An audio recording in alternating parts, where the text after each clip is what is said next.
So the legend of Dracula is revisited for this expanded excerpt from the original Bram Stoker novel, in order to tell the terrifying tale of the last voyage of the Demeter.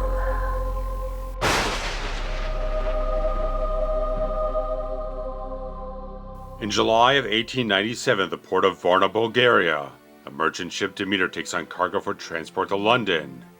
But as they gather added crew for their voyage, the crest of a dragon on the crates makes one hired hand freak out. This results in a crate nearly crashing down upon Captain Elliot's grandson Toby, if not for the quick reaction from Clemens, a doctor educated at the University of Cambridge, who was previously passed up by quartermaster and first mate Voyage. The captain then repays the wayward doctor by welcoming him to the crew. Once at sea, strange occurrences befall them when Clemens investigates a crate that had fallen over, only to discover a remaining woman, Anna, buried in dirt. Clemens insists upon treating her with blood transfusions, which is bolstered by the captain's goodwill. However, the following night, Toby's dog Huckleberry and all the livestock are found slashed and killed. However, things become even worse when members of the crew begin meeting the same fate, or simply disappear altogether. When Anna comes to, she fears that the monster that preyed upon her village has gotten loose, and that a devil named Dracula will soon see them all drained of blood, and dead by the time they reach London.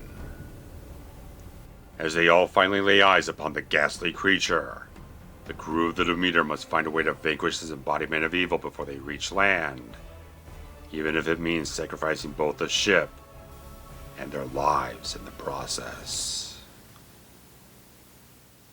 So The Last Voyage of the Demeter saw its original theatrical release in August of 2023, releasing in North America and several other territories throughout August, September, and October, aside from the UK and Ireland, where Universal Pictures' distribution partner in that part of the world had fallen apart, and as the making of this video has not received an official release in that part of the world, and the development on this entire film is about 20 years old.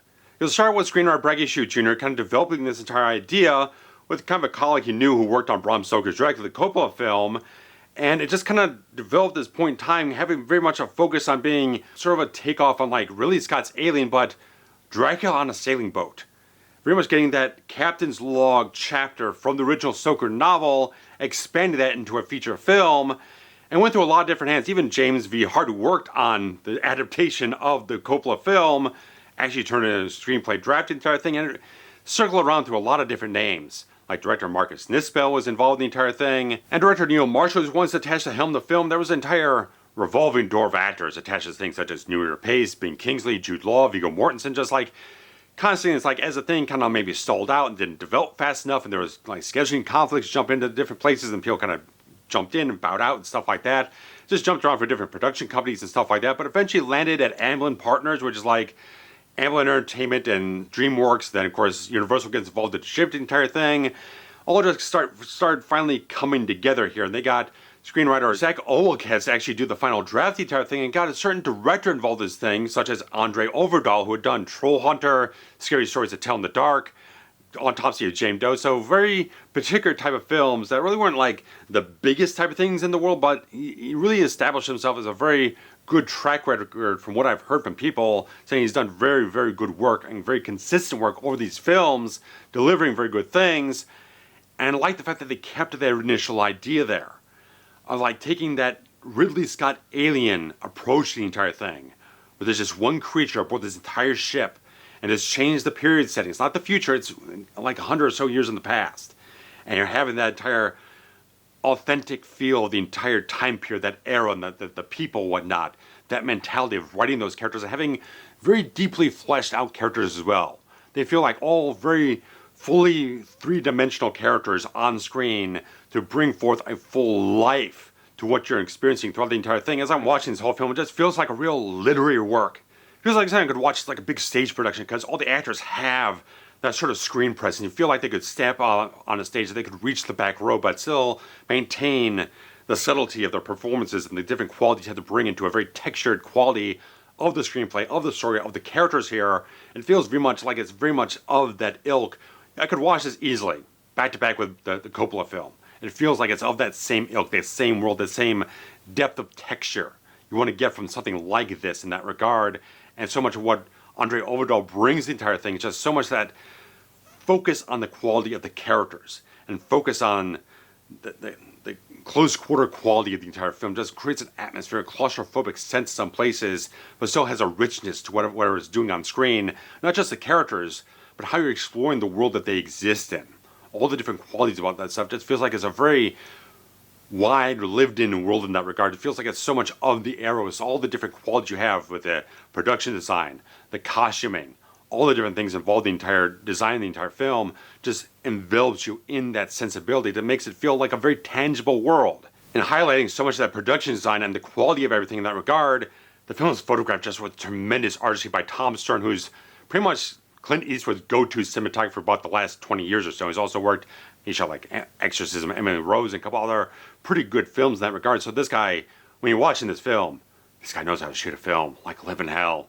Just the quality of everything he has, to know the lenses and the depth of field and the way to compose a certain face and stuff like that, the angles they get on certain people when they're just doing a dialogue scene that still maintains a very good, strong visual interest, and how you're composing the actors and the characters and putting everything together in that regard, and the lighting they have when they're below decks, and they're kind of shafting through all the different windows and whatnot of the entire ship, looks absolutely wonderful. Just everything they have, through the light and dark in the entire film, working through these actual sets, and various other things in that regard, just like everything comes together so beautifully, just like it's so much dramatic skill and such great craftsmanship abound in the entire film. You can't put a price on the quality of what he brings to how the film is visualized in such a great degree here. I love so much how that film looks in so many different ways. Great type of stuff, just how the thing is photographed is just complete aces to me. And something else is just aces is this entire cast. Just getting some fantastic actors. Like you got Corey Hawkins. He was in Kong Skull Island. He was in Straight Outta Compton. So this guy's got a good track record behind him to show that he's fantastic. Even though it's kind of an ensemble cast, but you can definitely say that he's the forefront character above them all.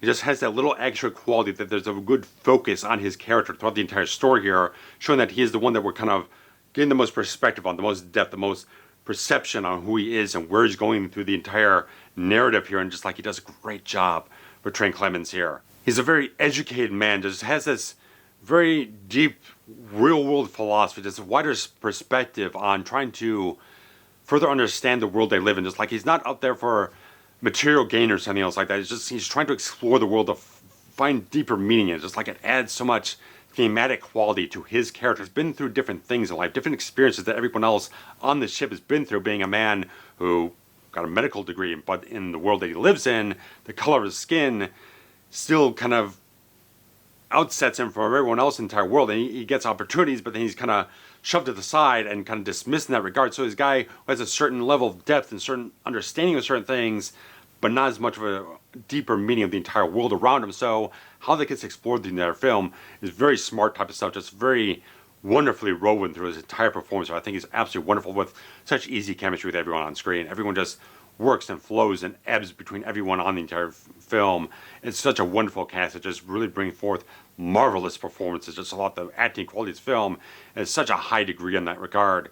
And Corey Hawkins does a really fantastic job to bring forth a character who's a man of science, man of rationale, who's kind of pitted against all these other people who are very much believing in superstition and these religious sort of myths and stuff like that, and kind of like always referring to this creature as the devil and stuff like that, and really pinpointing the supernatural and the fearful qualities of this type of stuff. And he's trying to bring a different perspective, that type of thing. He's still fearful of what the reality is here, but he's still trying to fight through that. He's still not trying to fall into the belief of those wider, more intangible ideas. He's very much a guy who believes in seeing is believing, that type of stuff, and various other things. Like, it's a really well-written character that has a full arc in the entire film. You follow it through, and such a wonderfully substantive actor put in the entire role here.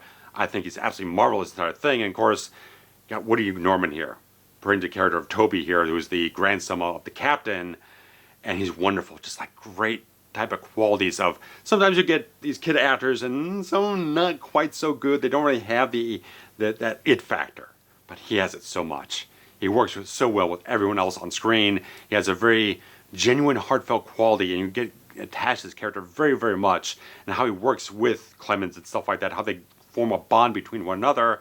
Of course, the one he has with his grandfather, Captain Elliot, really brings forth a lot of heartfelt, warm qualities about the character that he really just aids into the progression of the entire story here. I think it's really well done from him. And of course, Liam Cunningham, who had worked on Game of Thrones and various other things, as Captain Elliot, fantastic. I love so much what he brings here. He's got this really great, consummate captain qualities, very seasoned history behind what he brings forth to the screen. You just feel the years of being a captain, sailing around the seas and whatnot, and just having come up to this last point of his entire life here, where he wants to bow out and hand the thing over to Volchek, his first mate and stuff like that, and just kind of move on to the next phase of his life. I like all this quality. It's like it feels, again, texture. It's texture of characters and lived in history, which each and every one of them, of course, being the fact that this is based on the captain's log, we get a lot of narration from him as he's doing the log entries, and it creates such a great sense of tension and atmosphere of the entire film, just like this foreboding dread you get from those moments where he's kind of updating his log, and we're getting that sort of, it's not just telling you what's happened, because you already know what's happened, but it's the perspective, the emotional perspective of what is happening, how it's affecting him, how it's affecting the crew. But I very much like his more even-handed mentality versus Volchek, the first mate, portrayed by David Dastmalchian, who's much more of an impulsive type of character. It's very much jump to the gun type of thing, very much judgmental and very much up to a conclusion that's predetermined, stuff like that. I like the fact that Captain Elliot takes much more of a time to think and kind of weigh things back and forth here and there. But I like so much how the character just is injected into some very emotionally wrenching, painful sequences later on in the entire film. It really creates a real, just well-rounded, intricate character that just wrap the entire film into in that regard. Then we got Ashley Franciosi portraying Anna here, the Romanian girl that's thought to be a stowaway at first, but had actually been put here by Dracula to have a little something to know on every so often. And that's very much this very tragic part of her entire character, that when her village has been haunted by this creature for her entire life. And the fact that she's been gnawed on and kind of drained here and there a little bit at a time just to keep her alive enough just to have a little extra snack every so often. So that creates such a great dynamic for her to play throughout the entire character that just creates this just tragic pathos that layers across everything she does in the entire film. And it's all woven in this very vulnerable performance, but she's not a helpless character. She's proactive, she's capable, she really much is motivated to see the end of Dracula. So she's very much not that character to be cowering in a corner to kind of sell the fear, or just be someone to kind of tell the lore and be exposition dump person. She's a proactive, integral character through the entire story here, integrating and interacting with Hawkins' character and Cunningham's character, all these different characters to really create a dynamic overall that tells a story on an emotional level here. It's very much such a great performance from her. Everyone in this cast is marvelously well acted. Such a spectacularly good, rock solid cast that brings forth very fleshed out, textured characters on every single level for everyone involved in the entire thing. It creates a very full, rich world that very much does harken back to Ridley Scott's Alien, who had all those characters there that felt like real lived-in human beings in a real scenario that you can inject yourself into and feel the fear when things are start happening to them. Great stuff to get such great actors and write so many good characters here that bring forth such a great life to everything.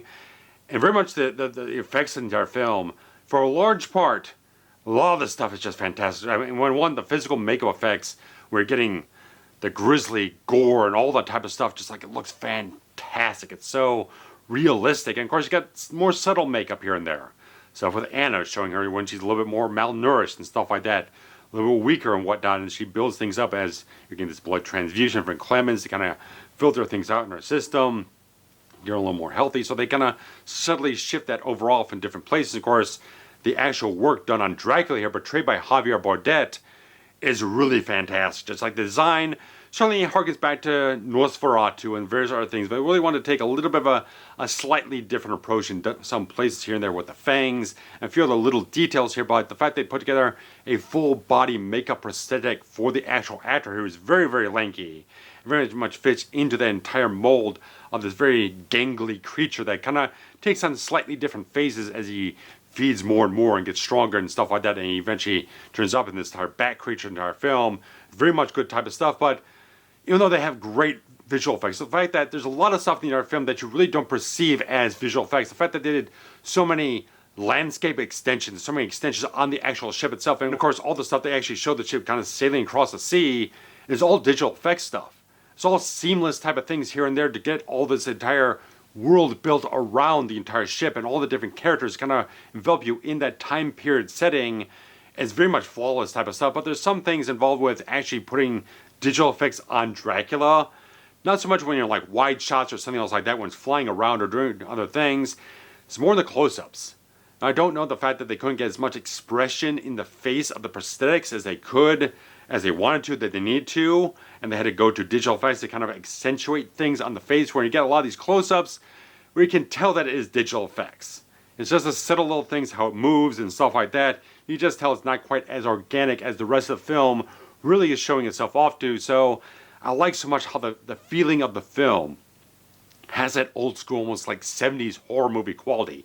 I saw remarks and reactions from people like Stephen King and Guillermo del Toro, who does have a special things credit on the film, but they're praising it so heavily, even making comparisons back to like old Hammer horror films, having so much that ingrained texture and that tangible quality of the entire environments of their film. When you inject something that does have a little sprinklings of things that feel like a digital effect, just slightly removes it from the greatness that possibly could get. I don't know if they could have done better work on the entire makeups to really accentuate the facial qualities of the entire creature or whatnot, to really make sure they didn't have to resort to the digital effects. That kind of shows their hand every so often here and there. Certain points, the entire thing's not even a thing. It blends in seamlessly and stuff like that when your wider shots or action shots or various other things. So just those few minor things about the entire enhancements they did on Dracula himself, which is a very good design, a very much a good performance, very much good execution of utilizing the creature on screen so much.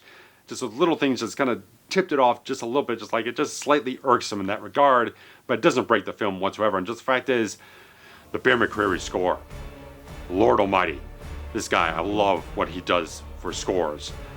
Brings forth so many great, wonderful, rich qualities in the entire score here.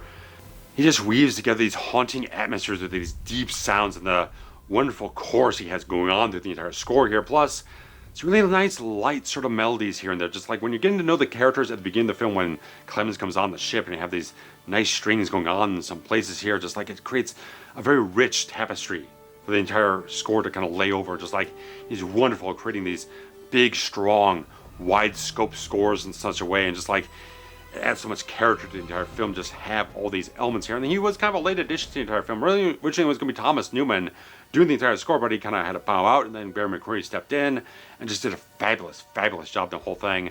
Score only lasts on the soundtrack for about 36 minutes, so it's a bit more of a curated selection of different cues in the entire film. It's not a complete score soundtrack, but it's really fantastically well done. And the fact is, I really do like this film a lot because of all the substance that comes out of distinctive qualities in the filmmaking, in the writing of the characters, in the performance of the characters. All these things with the different backgrounds, the different characters, the different ways to react to certain things, all these different things just weaves and delves deeper into characters to create a much more fleshed out world for the horror to inject itself into and have much more to say about the characters who are being the victims of the horror in the entire film. It just taps in so much to the things that you need for a horror film to have. Three-dimensional characters, empathy for the characters, different deeper things to have through the dynamics and interaction of the characters, just the height of emotion these characters go through, the harrowing qualities and the horror that they experience in their film. It's just heart-wrenching. Just a lot of stuff just brings forth, just like, see the acting in this film. It's just marvelous, marvelous type of stuff. There's one reaction I just had, it's like, man, just the acting alone in this film is worth seeing the film for alone, because it's just bringing so much out of the wide tapestry these actors can bring to these characters. So much. It's like, it's such good stuff. It's not perfect. Like I said, some of the digital effects stuff, it's a little tipped off to a certain degree where it's not 100% seamless in that regard. And maybe some people don't quite respond to the pacing of the film in a certain way, but I just love the approach. It's like just bringing forth that old school horror mentality.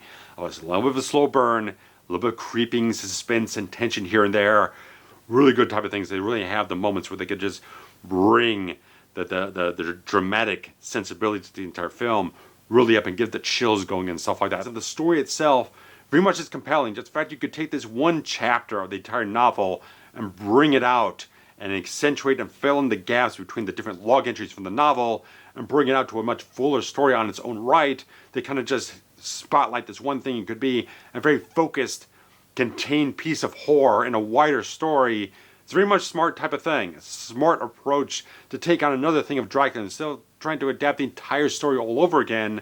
Take something in the novel that could be really be focused on and kind of fill it out further and make it a more interesting story. It just has a different dynamic, different appeal, different flavor, different atmosphere overall than what you'd have in other Dracula films. So it's a smart type of approach to bring another Dracula film to the screen, where since Coppola's film, we really haven't had a great Dracula film. It really hasn't happened. We have a lot of attempts to do different things. A lot of things are kind of shit. A lot of things are just kind of campy, kind of cheesy. Some things are very much kind of a mess. This one, I mean, it's not as good as the Coppola film, but it's definitely, compared to all the other stuff we've had over about the last 30 years, this is a nice successor. Even though the film very much underperformed. It had a $45 million budget, only so far has brought back a little over $21 million. If ever, I can't see this late in the game after it kind of underperformed in the US and various other markets, that if they got it distributed in the UK and Ireland, they would give it a full bore theatrical release. I think it would probably just go out right to streaming and physical media if possible. A little late for them to kind of just ramp it back up and see after all the other markets have already gotten their releases and the reactions going on, the reviews and whatnot. It would seem less likely that they would get another big theatrical presentation, but The Last Voyage of Demeter was a really well-crafted film on so many levels. I could definitely see myself going back to this film a lot of times and just experience it so much over and over again. Definitely check it out. And of course, like I said, it might not be available in all territories, but definitely seek it out as best you can on streaming services. If you have to import a Blu-ray, I definitely implore you to go do that if you want to. I just think it's a really worthwhile thing to check out and seek out as much as you can. I think it's really worthwhile. So guys, let me know what you're all about The Last Voyage of Demeter. You always hit the thanks and the super thanks feature and the thumbs up and the subscribe. Like I said, all the comments is great and stuff in that regard. Of course, there's always the Patreon to get early access to everything around here and support the channel on a regular basis as well. So guys, thank you so much for checking things out. I'll be out with great stuff later in the month with a brand new review of The Exorcist 3. So guys, thanks so much. Take care.